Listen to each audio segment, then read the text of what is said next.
Hey, Wes, Ben, Jason. Does it get any better than this? The It Four doesn't. I Musketeers got to tell almost. you, I think this is the eighth time that we've had the Great Bengay the third on. Has it been 8 times? I think it Has it? has. Hard to believe. Wow. Well, I've said it before, Ben, but I'm just going to shake my head and go, the consummate pro that you are, could we get this right one of these days? I'm trying. I know. I mean, we joke about it a lot. There's only two ways you get back on. Either you're incredibly good, or you suck so bad that we got to give you one last shot. Yeah. Yeah, but we kind of know where you fall on that one. Look at that book in the middle there. So do I. We know where Let's not talk about it. Yeah, we don't want to bring that up. We want to be nice to you today. It's funny, and I love seeing that book up there. We've talked about this before, Ben, when we've been together and other times, but I don't remember the exact year, but I remember reading The Closer's One, and it has had a massive influence on my career in the world of sales. And I've told you that before. I think I told you that after you said you'd buy dinner, but still, I did tell you. Yeah. But whatever it takes. Whatever it takes, right? I mean, I'm willing to pay for people to say nice stuff. I pay my wife a lot, but anyways, I hope she don't watch this one. Anyway, but no, it was so insightful and so good. And Jason, I know you've been a follower of the legend here for years and years and years. I would love to start, maybe if you don't mind. Jason, how did you get involved with Ben? And give us the story there. It was either late 1999 or early 2000. It was my first real career going into sales. I started out selling vacation ownership, which is a sexy word for timeshare.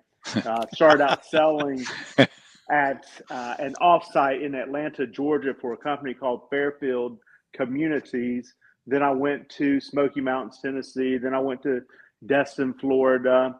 And that book, wherever I went to, The Closers was there. So that's where, when I was 22, 23 years old approximately. So that book, just like it says on the cover of it, it became my sales Bible for the industry. It went everywhere that I went. It was always in this little black leather briefcase that I had. So it went everywhere with me. When I, primarily, I had a rule of thumb that I learned from mentors, and it may even came from Dixie Home Crafters after I was in the timeshare industry, was, after you miss one, because we're one call close sales, and, the products that we had, they were high quality, but they weren't the cheapest either. Our average window was around $1,000 per window, where there were, other industry that had, other companies that had windows for $150, $200 a piece. So we really had to go in there and blow them away with a magnificent presentation, and that's what we did basically with all the principles that Ben talks about, with scripting and following, a structured, one call close, step by step, 10-step, selling system. So, but what I was getting at was, hey, when you miss one, couldn't get, I wasn't that good to get all of them. And, you don't want that to be stuck in your head for the next 2 weeks. So that was the deal. You miss one, hey, let's dissect and do an autopsy on that appointment for the next 15 minutes, figure out what we did wrong, see what we can do next time that's right, fix it, and then move on. Fido, F it and drive on, so. Yep. So anyway, that's my quick background on Ben and the Closers. Then, so as the years passed by, my ex and I, after the remodeling industry, I got into the real estate industry, and my ex and I, we started Real Estate Expert Advisors. We grew that company into Inc. Magazine's 354th fastest growing privately held company. Then the year after that was 904. Then the year after that was 1345. So we had, we were blessed, not just blessed with, we worked our ass off to get exponential year over year growth. And I almost died in late 2020, not from COVID, even though it was during the COVID time. But I was in the ICU for eight days. Long story short, your perspective shifts when that almost happens to you. And so anyway, I ended up. My ex and I, we split up. I moved to Miami Beach, lived in South Beach for about 3 years. And that's when, Ben and I, we reconnected, during that time period. And Ben came on my podcast, was nice enough to do that with me. And I apologize. One time before, about a year and a half prior to that, Ben was on a Zoom during the COVID time when my ex and I ran a series during COVID to help business owners out. I forgot what we called the series, when nobody was at home, but Ben was nice enough to be on that series. I also had Ken Cragen, which he organized the talent for the song "We Are the World" back in 1985, the 43 artists. Then he did Hands Across America, and the year after that, 1986. But anyway, we had some great guests on. So that pretty much brings us up to track with right now and, working on the book with Ben. So I've been immersed for, I guess, about 3 months now, about 16 hours a day. I just sleep, eat, and breathe, diving into Ben's story, all the research and all that goes into it.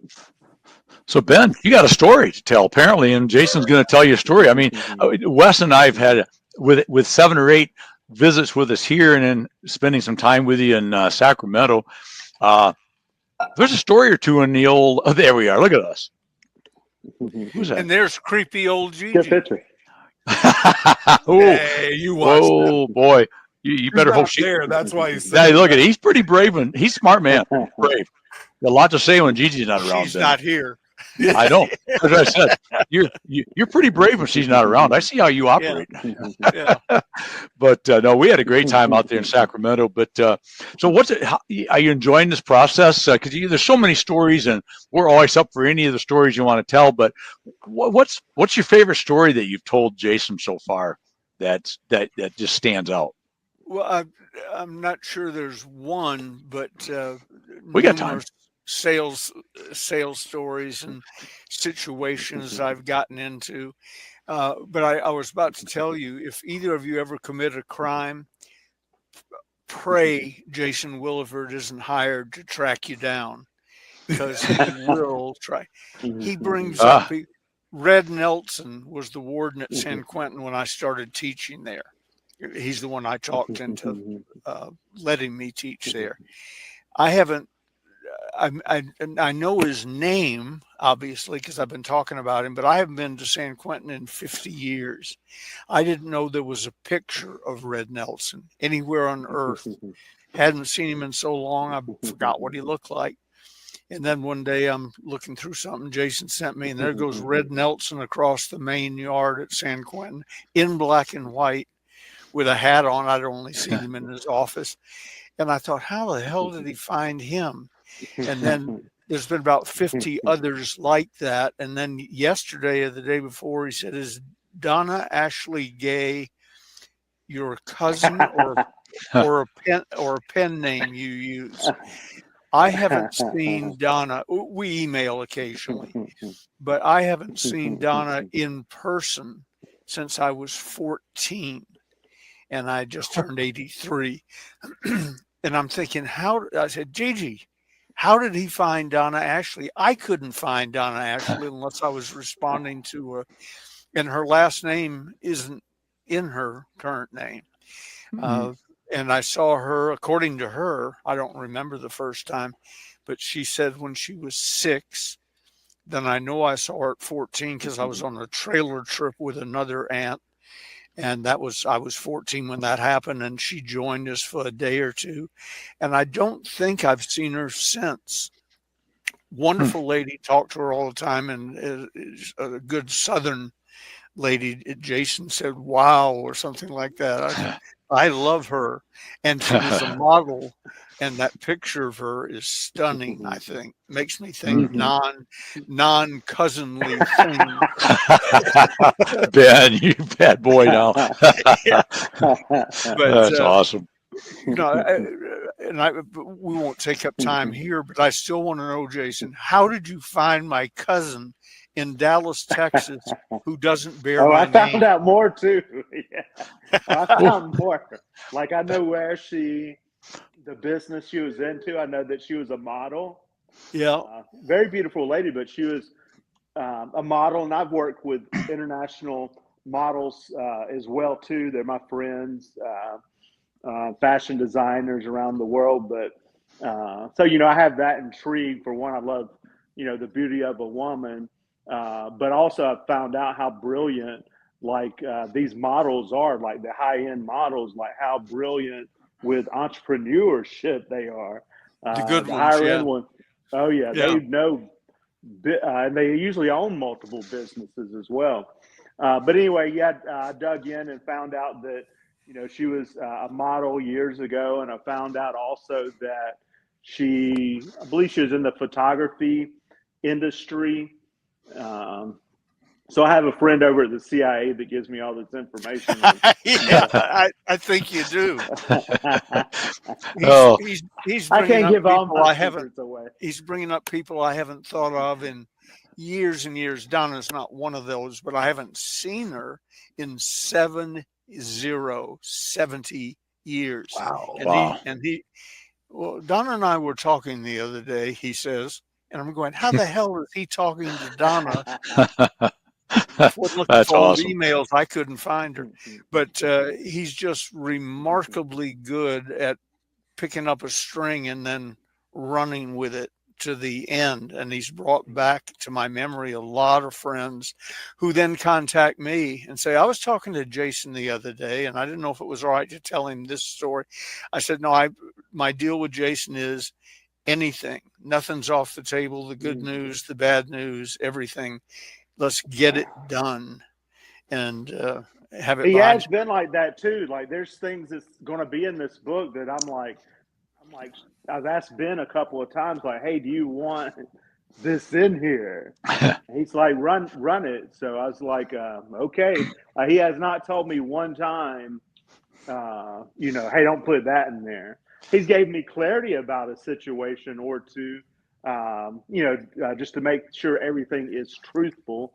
Where Ben knows his story better than I know his story, but yeah, he's so and that's been part of my goal, even with speaking with Randy the first time, and speaking with Denise Gravitz and David Brown and Lamont. I've spoken with, and the gentleman that's a Hollywood stuntman. There was a Hollywood stuntman.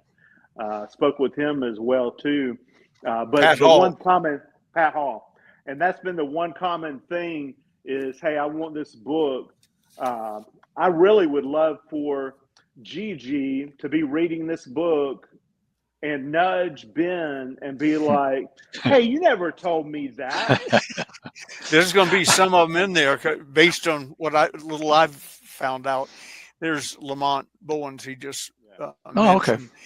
I met him at Lompoc, and 19-year-old drug dealer, no high school. He didn't graduate from high school. He went for some period of time. We helped get him his GED. And then after he was out, he contacted me. Gigi and I sort of adopted him unofficially, emotionally. Okay. And then it became, now we're mom and dad. But he called and said, I want to go to college. And I said, well, congratulations. He said, well, there's money involved. And I thought, oh God, here we go. He said, I don't need any money. I need a guarantee. And I promise you'll never have to pay anything. True, as it's turned out. So he got his college degree. And it took him, I think, 5 years instead of 4, because if you only got to the 9th grade, I believe it was, your study habits and all are a little shaky. But he got it. Then the phone rings one day. Dad, got a favor. And I said, what's that? And he says, I want to go to law school. And I thought, okay. And he said, again, I don't need any money. I need a guarantee. I said, you got it. And then a year, 2, 3 goes by. He graduated from law school, now has an office 2 blocks from the White House, and one in Maryland somewhere, and one in Dallas, Texas. Very successful in what he does. And then he calls and he says, Dad. And I said, how much is this going to cost me? I repeat, nothing's cost us anything, but it's fun to kid him. He said, no, this is just a letter of reference. I said, what's it about? He said, I'm up for federal judgeship. Now, it's for the youth court. It's a new thing they're doing for the youth court. But I get the biggest kick out of it, and I wrote in the letter, and I think he's in the hunt. But I get the biggest kick out of, can you imagine you go before a federal judge, he's sitting there in his black robes and all, and you're some young punk, and you think you're going to fool him, and you're talking to a former gang member, inmate up until he was 20-something, high school, barely person, and say, well, Judge, you don't understand. I would love to be there when Lamont leans forward and said, oh, no, I understand. Yeah, that would be awesome. Let me tell you something, you little punk. Yeah, he was a gangbanger. He was a gangbanger on the streets of San Diego selling crack cocaine. Yep. He was in a gunfight. I don't know how many shots were exchanged, but he was in a gunfight with his stepfather. Of all the things that he ever told me, that might have been the one that made my head snap. I was raised in a good family, semi-well-to-do, 2 blocks out the front gate of East Lake Country Club in Atlanta. And I never knew anyone that was in a gunfight with any member of their family. No. I don't know, except for the time I worked at San Quentin, I never knew anybody was in a gunfight. he with his stepfather. Wow. That's but I love talking about him, because that's, people say, well, was it all worth it, working here, doing this and so on. I've donated a lot of my time over the years, and he's the best example. Got hundreds of others, but he's probably the best example and the quickest way to bring it home. You can be anything you decide to be if you're willing to pay the price. And Lamont was willing to pay the price. Everybody talks about it.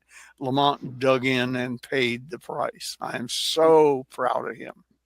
That's awesome. That's awesome. Amazing. Yeah, that's cool. So whose idea? So if it's not clear to anybody yet, obviously Jason's writing the biography, I guess we'll call it, of the legend himself. Whose idea was this? Did you sort this out, Ben, and say it's time? Or Jason, did you say, hey, we're writing this whether you like it or not? How did that actually happen? I've had lots of people after me for years to do it. And I thought, well, I probably ought to, if only for my family, to leave something behind. I know they may not read it, but they could pretend like they did. Yeah. So I thought about it. And then every time I sat in front of a computer to start, I was telling Jason the other day, it was a dark and stormy night would come to my mind, and or I was born a poor black child. I just couldn't get into it, because in this business and the position I'm in, I spend a lot of time talking about myself, to the point even I'm tired of doing it from time to time. It's a great subject, I got to tell you. So I thought about it, but didn't do it. And then I talked to people who wanted to do it, but they wanted an astronomical fee. And I wasn't that excited about it. And then one day Jason called or emailed and the subject came up. And I said, well, here's what I'm looking for. Somebody who will write the book. They'll own it. I don't want anything, royalties or anything. I do want to write some free books, 500. And then I want the rights to buy additional books from you at a discount so that I can add it to the line. But other than that, it's yours. I think a Or- nickel a piece sounds good to me. Yeah. Yeah. So I said, that's sort I didn't say to him, I just said, that's sort of what I'm looking for. And he said, it's me. I said, you what? I'm it. I'll write the book. Deal is done. Love it. And we haven't seen each other in years, but it was done with a visual handshake over the computer screen. And then he dug in. As I said, I can't wait to read the book. There are things in there I forgot. You ask about the best story. Most of my close friends know about it, but I've had the luxury of blurring the line. I say I've worked in and around prisons for 11 and a half years, 5 years at San Quentin. And that was that great sale I made to Red Nelson, where I offered it to him for $20,000 a year, one night a week. And we compromised and went to zero. I wouldn't be paid anything. And I spent the next 250 Fridays with him and at San Quentin. But the 11 and a half years, I said, that's 5. And then 6 years elsewhere, I would say Lompoc and Lamont was from Lompoc. What I don't scream and yell from the rooftops is I was in Lompoc as a guest of the federal government in a gated community. That's sort of like timeshare. Yep. For 6.5 years for a white collar crime that I didn't commit and it didn't happen. It's like being convicted of robbing a bank. A, I didn't rob the bank. B, no bank was robbed. So, but I tried that story for a year, the longest trial in the history of the Ninth Circuit of the federal government out here, 1 year in front of a jury. And I thought, all I got to do is win one, and it's a hung jury. They won't want to do it for another time, certainly for not another year. But it went a year, and the jury went out, and they had to elect a foreman, have lunch, and vote on whether I was guilty, innocent. They did all of those in less than 2 hours. And then I came back for in the meantime, we all ate in a big cafeteria. I bumped into the judge and members of the jury. I didn't violate anything or try and become their buddies, but it wasn't like they didn't know me. They saw me 5 days a week for a year. So I figured, how bad could it be? And they'd offered me 3 years if I'd plead guilty. I said, I didn't do anything. I'm not going to plead guilty and spend the rest of my life explaining to my family why I pled guilty.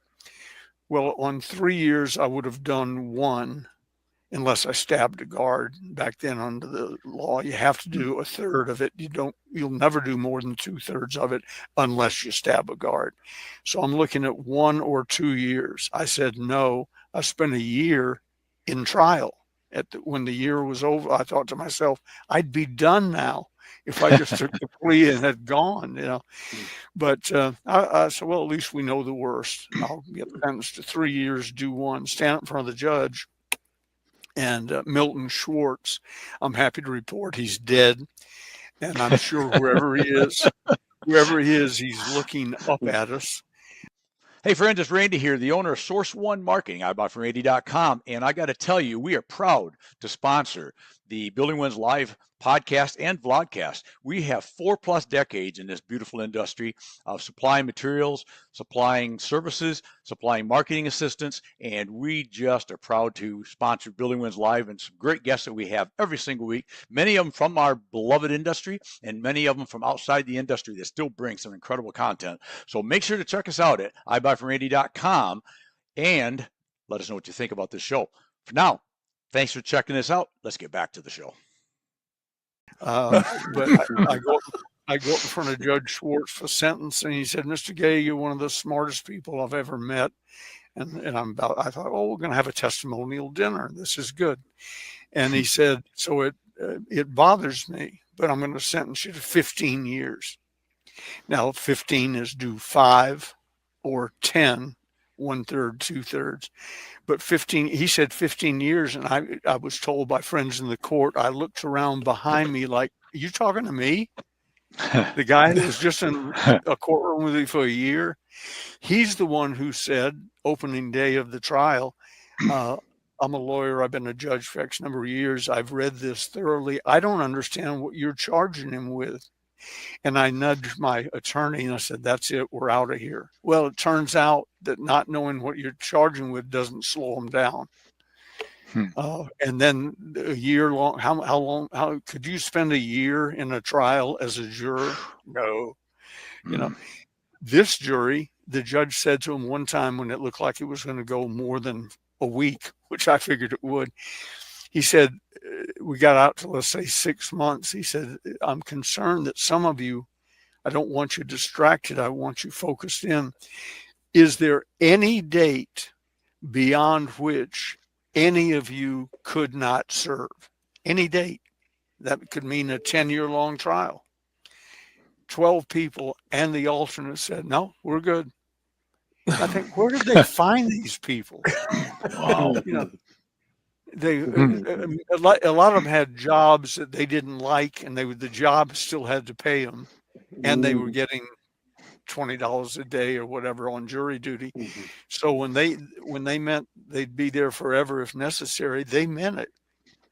So if you should ever be charged with something other than life without possibility of parole, anything other than that, take the deal. Get out from under. So that was sort of, as I said, I've done a couple of seminars on the subject, and I talk about it openly with my friends. But I was gone, and Gigi waited for me. We were both married to others when I went in, but I put on the greatest direct mail campaign in the history of mankind and got her to wait over 6 years. And then to say yes when I got out. So it was an interesting experience, but without it, I wouldn't have met Lamont. Like at San Quentin, I wouldn't have had the ability to change in a positive manner the lives of hundreds, maybe thousands of people. It's what I do anyway, just without pay. Red Nelson wouldn't pay me with the federal government. Never really came up. Although there, I wheedled myself into the power position. The Shawshank Redemption, people kept asking me if I'd seen it. I'd seen it. The two lead characters were sort of a combination of me at Lompoc. I got myself into a position where certain things wouldn't run without me because I had changed the systems to improve them, but I didn't share how I'd changed them with anybody. One day there was 50 pounds of shrimp that was supposed to go to the warden's something party, and it disappeared. What a shock that 50 pounds of shrimp would disappear when being handled by inmates who love shrimp, I guess. Apparently. So the guy came in who was my boss technically, Jay Ledford. He was a correctional officer. He came in. He said, "There's 50 pounds of shrimp missing," and blah blah blah blah. And I want an answer before I leave this office. I had an office with 6 assistants in it, and then me. And he said, "Or you're all going to the hole." So I stood up, put my hands behind my back, and I said, "Take me to the hole, Jay. That would be an interesting experience." He said, "I'm not kidding." I said, "I'm not either, because you'll come get me in less than 48 hours when you find out you can't run the regional warehouse without me. It's not that I'm irreplaceable forever, but I'm irreplaceable for now. And if I don't brief you and bring you up to speed, I'm irreplaceable for the next several months." He's all right, sit down. So anyway, anybody know what happened to the shrimp? And I said, "No, when we get back to the dorm tonight, I'll know what happened to the shrimp, but I'm not going to tell you right now. Right. It's missing." And so I was able to walk that fine line between being what they call an inmate cop, which is not a good term, and an inmate, in that I went back and forth. Jay Ledford, the guy I'm talking about, had a couple of jobs, important jobs within the prison, so he wasn't there in the warehouse with 7 or 8 correctional officers and my team of 6, and probably some more down on the floor. So I was approving when he wasn't there. Correctional officers would come to me and approve to have their overtime approved. And they would stand beside my desk as all I did was I put my initials down in a corner. So when Jay Ledford did return, if he saw my initials, he'd sign off on it. But I was approving overtime for correctional officers, and several of them became friends. A couple of them are still friends.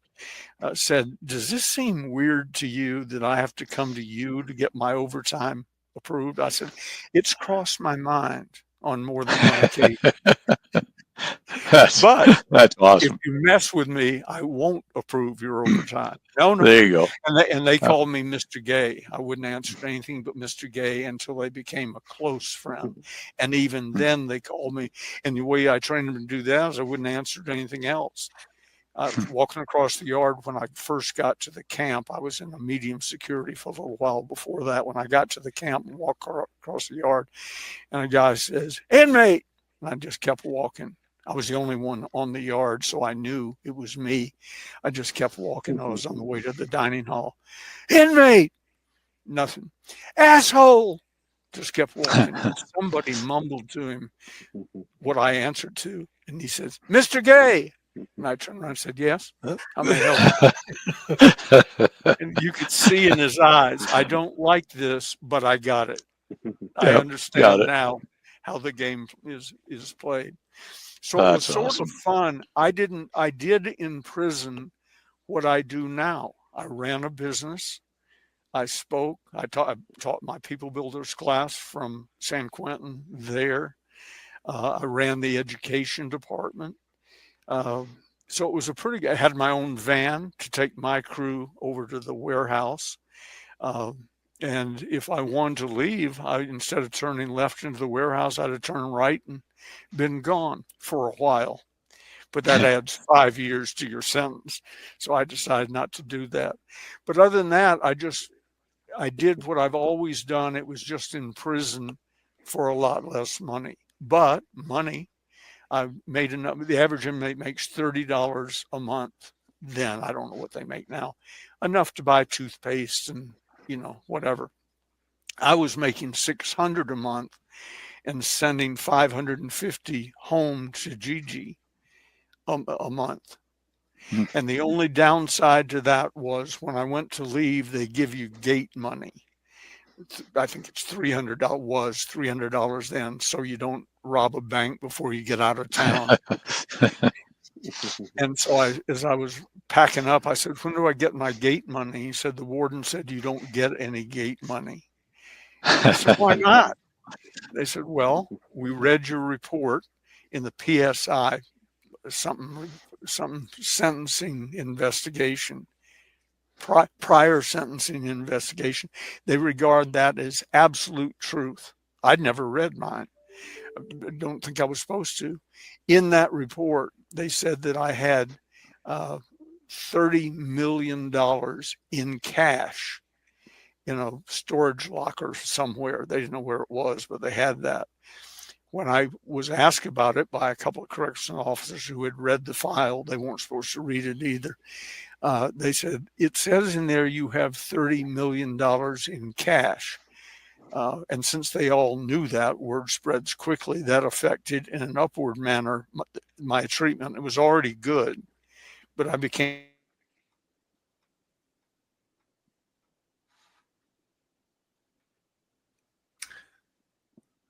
Ben has frozen. Ben is frozen. I was thinking it was me for a minute. No. We'll wait till he comes back. So Jason, I don't think we've asked, do you have a title? Have you titled the book yet? The working title is Born to Sell: The Good, the Bad, and the Ugly. That's the working title. I'm not so sure about that title, quite honestly, which, it's okay. to me with a book, that's the final thing Hmm. to figure out Right. is, hey, is that really going to be the title? And I think that's where a lot of people get stuck on authoring a book is they get stuck on, God, what should I call it? And they spend like 10 years wondering, what they should call it and this and that. It's okay to go ahead and get the book started and have the working title. Then you can always refine that. What I mean about the Born to Sell, why still kicking around, is that the best title or not? Is this really isn't a sales book? Hmm. There's a lot of golden wisdom within this book. A couple of little things you can get about sales in it, but so there's a ton of wisdom in the book, layered through there with Napoleon Hill and Earl Nightingale and Og Mandino and Jim Rohn and Bill Bailey, and I go on and on and on, Zig Ziglar.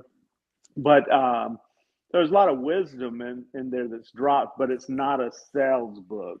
Right. That's where I want to be careful about the title, because also I think that this I know it can become a real deal movie, and a real deal Hollywood movie. You and I have spoke briefly about, I know I can turn it into a documentary movie. Quite honestly, I wouldn't be, if I didn't think I could turn this into a movie, I probably wouldn't have took the deal. You know what I'm Hmm. saying? I wouldn't, and same thing with the documentary. Like, that's the main reason, even doing the book. The book's magnificent.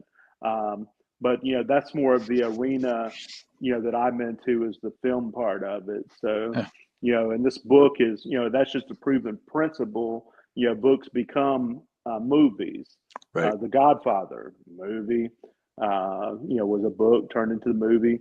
What I think this book is, what genre would it be? To me, it's, delivered in a way where it's humorous, like a the Wolf of Wall Street, but with less vulgarity. But also, it has some qualities of Glengarry Glen Ross in there. Hmm. It actually has some qualities of Forrest Gump in the book. Not Yeah. that Ben is Forrest Gump, but how the book takes you back in time. Another a TV series that it reminds me of having the quality of is a series called Mad Men, that was about the marketing Mad Men back in the 1960s, and because it takes you back in time, and that's really, even it says in Mad Men, that's what people like to go back to, is back to a place in time that no longer exists. And that's really what this book takes you back in time, which the only how even Forrest Gump did all the crazy stuff that people were like, how in the world did he fall into all this stuff? There's a lot of stuff about Ben that you're going to see that you didn't know about him, and you're going to wonder, like, there's things you already know about him, like he was or I think you're pretty sure about the Apollo 15, 16, 17, being the attitude coach with Hmm. working with them, and that he's Napoleon Hill's last protege, and Right. that he worked with Zig Ziglar, probably know he worked with Jim Rohn, and sat on yachts outside of Sausalito, California, palling around with Jim Rohn, and with them actually being fierce competitors, but behind the scenes, they're not that they were best of friends, but they had a profound respect for each other. I mean, you're sitting on the back of two 120-foot yachts, in Sausalito. You're both in the same industry, and you're having conversations that people just like you two in our industry, people don't get like visionaries every day. They don't get people that just love business and love sales. Like probably most of your friends and family, don't want to hear about all this stuff. But Mhm. that's these two guys. They're running. Jim Rohn at the time's running Best Line for Bill Bailey, and and Ben is running Holiday Magic Cosmetics, and they're both in very similar roles. Where William Penn Patrick's running, he had 42 planes. He had 42 planes. He had, and the planes that they had, I love history. So the planes that he had, the one that he actually was killed in 1973 was a P-51 Mustang uh, plane. But he also had he had several bombers. They had an air museum. They had, a company called Spectrum Air. And Ben had they had their own Learjet, a Learjet 23, which is the first, Learjet that ever came out that, they were flying around. Back then it was actually even cheaper for them to use the private jet than it was for Ben to fly commercially. But there's just a lot of stuff. And one of the things that, is fascinating, it's horrible that it happened, but, there's, part of my digging that was, this book's it's going to leave some people thinking like, kind of like if you ever watch Sopranos, the final episode of Sopranos, it left people thinking like, what happened next? Excuse my language. But this book, there's parts of that too, because William Penn Patrick, he ran against Ronald Reagan in the 1966 California governorship, and he was also elected by the California Theocratic Party to be vice president later on of America, like later on. So this guy had like a lot of pull and a lot of influence. But here's what was one of the strangest things for me was before William Penn Patrick died in that plane crash, about 9 months earlier, another one of his planes crashed and it killed 26 people at an ice cream parlor. That happened. Then 10 years later, 10 years later, the guy that acquired the 3,500 acre ranch in Clear Oaks, I think it's Clear Oaks, California, the one that Bill Patrick owned, the guy that acquired it, guess how he died? Plane crash. Wow. You want to get there's about 29 people associated with one person, 3 plane crashes. wow. Like that's insane. I wouldn't fly with them ever. No. Well, I'll take a trip to Europe now. I'll pass. I'm good. Oh my. So I bet you've been enjoying this conversation. Yeah, that's the darkest part. I think that's because obviously, excuse me, my buds just went out, but yeah, the dark. That's probably the darkest part of the book. That, of course, I'm, not going to put light over, people's death like that. But most everything else within the book, is sprinkled, has a lot of humor around it. Yeah. So yes, I'm really excited about it because the way Ben tells stories, so I'm not saying, hey, I'm not saying I'm Rodney Dangerfield or anything, but it reminds me of, it's not me, it's, more Ben and telling his story. And, one of the two of you asked earlier, hey, is this a biography? It really set out to be a biography, me writing a book about Ben. But, as I got to working on it, I was like, this is going to sound a lot better with Ben in first person. And, Ben and I had to talk about that, because it's really Ben talking anyway. Mm-hmm. I'm just monkeying around with his words and with the storytelling aspect of it, But yeah, Ben just popped back on. I'm not sure if you heard about the darkest moment of the book for me so far, and where Ben knows that William Penpatrick was a daredevil, with those planes that he owned.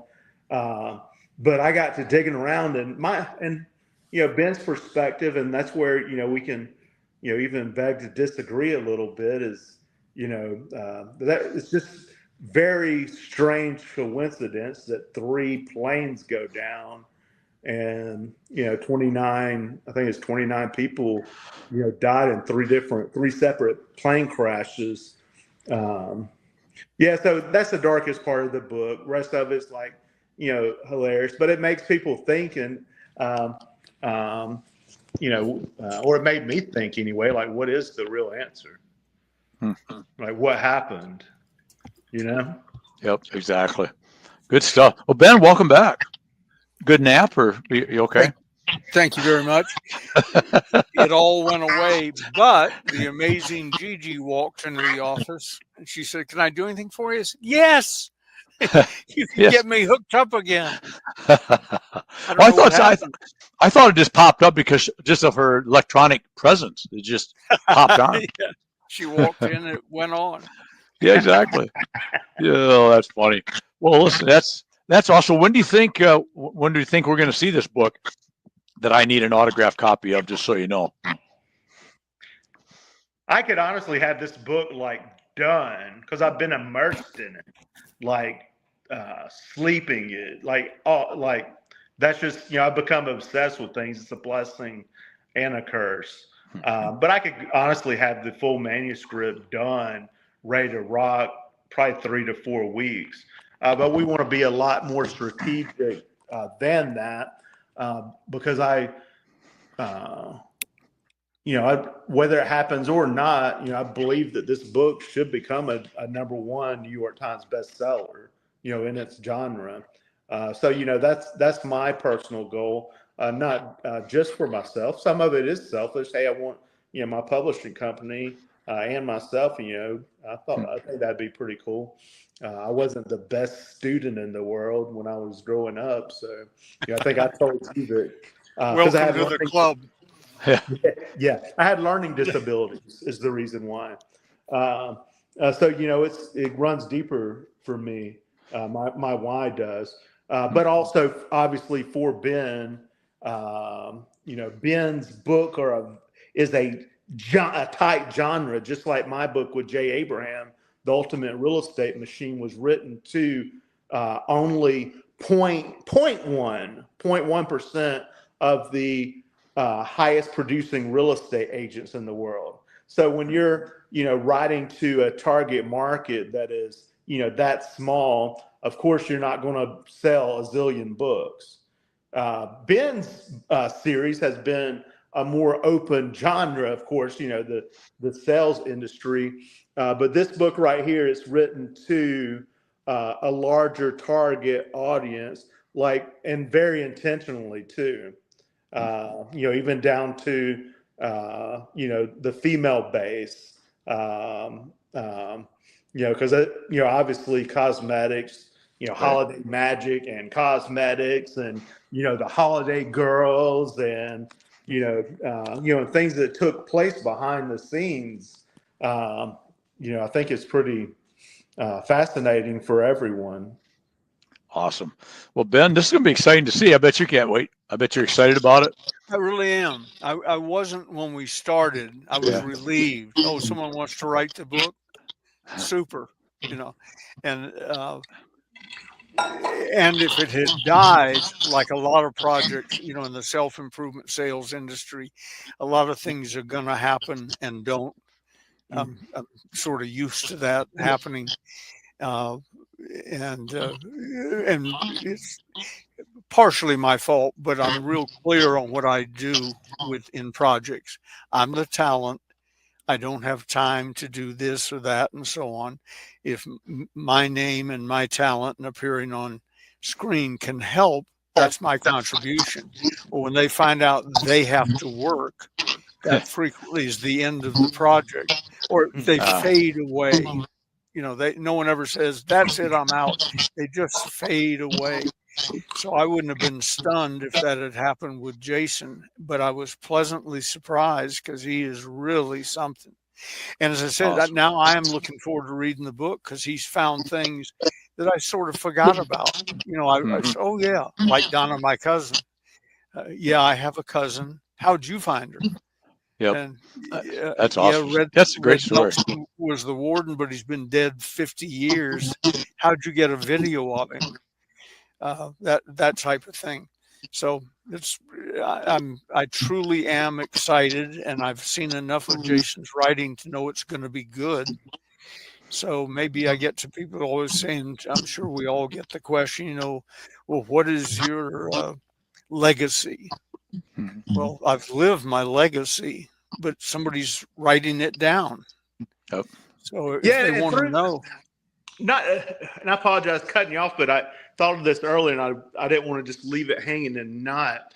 But even after all of this research that I've had to do, and just tracking back the facts, not just taking Ben's word for it, tracking back the facts, like when you look even back to people builders, and you track back to what he started doing with them around 1973-ish, 1972, 1973, like there wasn't hardly anything going on in the prison system. Like, you look at the butterfly effect of zero how many people of the lives that he's impacted with that. Then you can also go back to, even the term mastermind.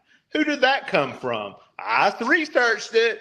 And the research, just to verify that, hey, Napoleon Hill is the one that coined the term mastermind.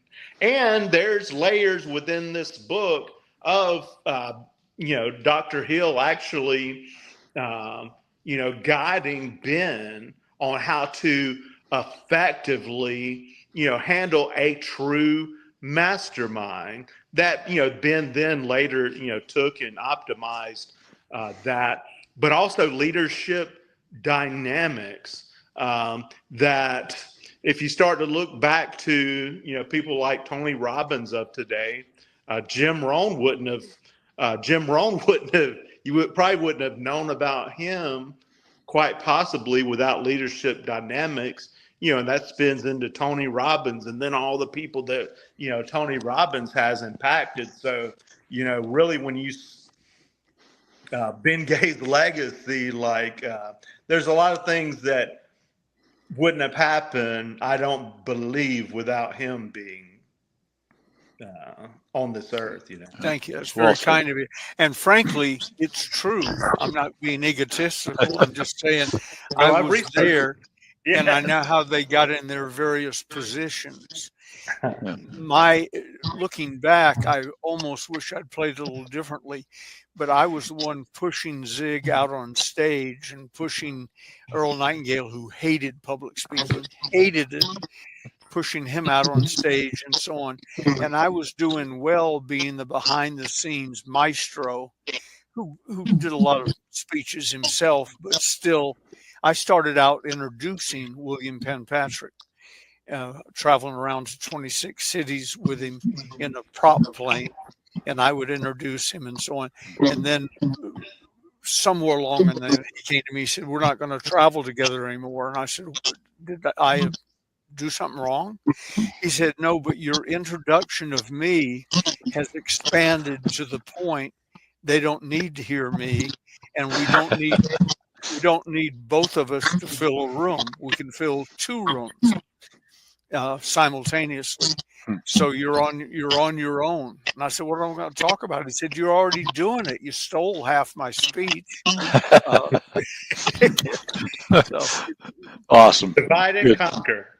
That's it. Good stuff. Wes, any last question before we let these fine gentlemen go have a glass of bubbly or something? Well, it's a silly question, but while you were gone, Ben, Jason talked about the book becoming a movie. Who would play you? Let's see. Who's Clark Gable is dead. Uh, I There would haven't. need to be several different characters throughout this book to play his role, but it sounds like Wes is asking, especially where a lot of heart of this takes place, like in the holiday magic days, where Ben was 25 to approximately his early 30s. Actually, one thing that I try to tie in my things to, and we are at September Suicide Month, so I try to tie into mental health things, and this book has mental health stuff in there that Ben releases about when he, there's three things that Sigmund Freud said, one that can really, and Ben could help me on this one a little bit, but there's three things: dying at 30, him losing his father, or excuse me, a man turning 30, a man losing his father, and being fired. And Ben goes in to talk about those three things happened to him, not within decades, but within 6 months. And the world came crashing down at that moment. And I'm not sure what the approximate value of that home in San Rafael, California was, but I imagine by the description of it, it's had to be quite a palatial and expensive home if we, base it on today's numbers. But, it was over for Ben. He had a gun in his mouth. He could, but one thing, 357 Magnum, fully loaded, cocked back in his mouth. And then why did he stop? Because if that would have happened, obviously we wouldn't be on this call today. But what You three might. was Og Mandino. You three might. I wouldn't be here. Og Mandino, and what Og Mandino, told Ben, but what Og had told Ben, I don't even know, months or a couple of years earlier, was a mental trigger for Ben to put that gun down, just like Og Mandino put that gun down. And as what it was the taste. So, that's another thing, even that being woven into this book, somebody could be reading this book and be going through a hard time. And that's part of the book's goal also, is to, just show people that, and remind people that anything is possible. And the darkest hour, is before dawn. You'll get out of it. Yeah. Awesome. Well, Jason, thanks for being on. Thank you for writing this book. I mean, seriously, we've grown as you and I talked, and we've grown to love Ben, and it's just going to be great to get the full story. It looks like Ben took off again. We need Gigi. She's just got to be full time. But quick thing in case he doesn't come back. But the funny thing is I love this story. I've told several people that are well aware who Ben is. That, as you know, he wrote the foreword for my book that's out. And I still remember when I sent him a text that, Ben, I would be honored if you'd write the foreword of my book. And I remember, as only Ben would, he said, I would be honored to write it. And then he said, but if you're going to be an author, this is paraphrasing, you need to learn to spell the word forward. Because I just figured it was forward, like F-O-R, W-O-R-D. I didn't know. Leaders are for. That's right. So I go, well, okay, fair question. I mean, nobody to learn better from than the master himself, right? But I still remember, I told that story the other day to somebody because I was giving them a book and they go, oh, I guess I forgot that Ben Gay did the forward. I said, yeah, you want to hear a funny story about that? And because I still, it makes me more conscious, and it's a constraint for me, but with being, an author, just like you're an author, great job magnificent job, by the way, not just of you becoming an author, but also like how you're promoting and getting behind the book, because nothing happens with the book by just throwing it on Amazon and Right. hoping Thank you. As you know, it's a great job. Number one. But I've gotten more conscious with even when I'm texting with someone, of making sure that things are spelled properly, so they, in good grammar, so they don't think I'm an idiot. So kind of like a mental constraint of mine now. It is. Yeah. Well, the one key, not to go off this subject, 'cause I'm going to let you guys get out of here, but is I'm glad that I wrote a nonfiction as opposed to a fiction, because I ain't smart enough to write in all this proper English and stuff. And so it's easier for me to just write the way I feel and the way I think, right? If I had to turn this into a Hemingway, perfect dictation, perfect English, perfect grammar, I'd be screwed, man. I don't know. If all else fails, what's that? You and me both. Yeah, I'm not Hemingway, but yes, you could do it. And I had that mental block in my head too, is that hey, I'm nonfiction, and that's pulling out the stories and making them fascinating. And that's one of the things that Jay Abraham taught me. He's one of my direct mentors as well. But when it was during COVID, and it always stuck with me, he talked about Sally Hogshead, but she's about fascination. That's she built a business around fascination, and it's just become a mental model for me that when I'm doing creative work, fascinating. Yeah. Not to lie, but how do I make it as fascinating there you go as possible for people? But well, Ben, Jason, thank you so much for being on. We're going to drop this this week Friday, so by the time anybody's watching this, it's already dropped. So awesome, and keep us in the loop on the book, and let us know what we can do to help get it out there to people. Yep. We'll promote it. That we'll be doing the same thing for your book, and then of course, Ben, we don't want you to think that we have forgotten about the Closer 7. We will definitely be working on that, and it will probably be promoted after Jason's book if he's as close to being done as what he says. So we're gonna it's not gonna excuse my ADHD to button up that. Yes, I can have it done in about a month, but I haven't.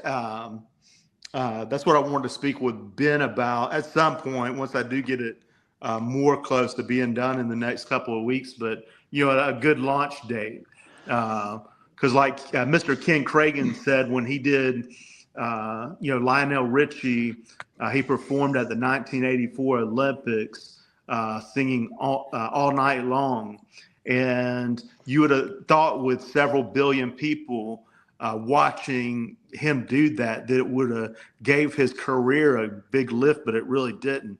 So one of the but it was the other things. It was the compound effect that things Ken done around Lionel, that made that powerful for him. So, long story short, I just want to be more strategic about the actual book launch. Whether it may be at the end of the year, around Christmas time. That's a big time, obviously, with people buying, gifts for their families. Or right after the first of the year. So, well, you let us know when it's ready. And awesome. Wes and I will be. We're probably into the first quarter, right, Wes? Probably be ready to let Ben look at what we're doing. But we're working at it, Ben. Don't think we're not. I'm really excited about that book because you will sell a ton. Jason's talking about launch day. The overall success of the book, launch day is interesting, will be the long-term benefits. We didn't launch the Closers Part 1 on a given day because I didn't know enough to do that. We just said, hi, we got a book for sale. Anyway, somebody will be selling the trade show book in trade shows 20 years from now, or more. Well, I'm going to FabTech on Monday and Tuesday in Chicago, and there's going to be a lot of information, kind of traded back and forth from the booth about the book. And Randy, of course, is the king of going to these. So we're gonna have lots of good information, and it's I gotta tell you, Ben, not to stroke you even further than we have in the past, but sometimes we literally have to pinch ourselves because we're so happy to be part of this. We're happy to have you as a friend and family, and we're just happy that you are still above ground. Kind of being the legend that you are. Wow, that's a cheery note, isn't it? Yeah. Hey, can we put up the praying hands emoji here? Yeah. Oh, that is one thing. That's good stuff, though. Mastermind of the century with Napoleon Hill's last protege, Ben Gay III. I did, we cut this out of like the overall finished recording or not, but I have been like researching like places to have that very intimate mastermind, and one place I kind of like focused into is Sausalito. There's some beautiful places in Sausalito, and of course, that's also, environment expands thinking, with a mastermind of 12 to 15 people, and that's where, a good bit of the, not all, but a decent amount of filming would be for the documentary because of, all that stuff all the events that took place in, and around the San Rafael area with Holiday Magic and with Ben's life. So I was going to let Ben know that I have been, that Randy and I did have a conversation with that, and he said that he does have interest, at least, in learning more about being one of the 12 to 15 people that we would invite to that, or that we'd have there. Well, the other thing is, I think I would play a very mean 69-year-old Ben in the movie. Just throwing that out there. Okay, there you go. Jason, I was going to ask you, in my underwear drawer, have you seen my black socks? He probably would know. Yeah. He said, "Yeah, they're the third row back, right underneath the boxers with the palm trees on them." It's in your closet next to Gigi's things. It got mixed in with the laundry. You were doing praying hands, Randy. One of my friends. Man. He was one of my friends at Lompoc, Emmanuel Brooks. His name was Star. We knew him as Star. He was in the beginning of the hip hop and all that. And you'd know his name, except right as it took off, he went to Lompoc. So by the time he came out, the magic was gone. But he introduced me to Lamont. And I was talking to him one day. He's a minister, a black gentleman. Has spent a good deal of time in the South, although he's really a Californian.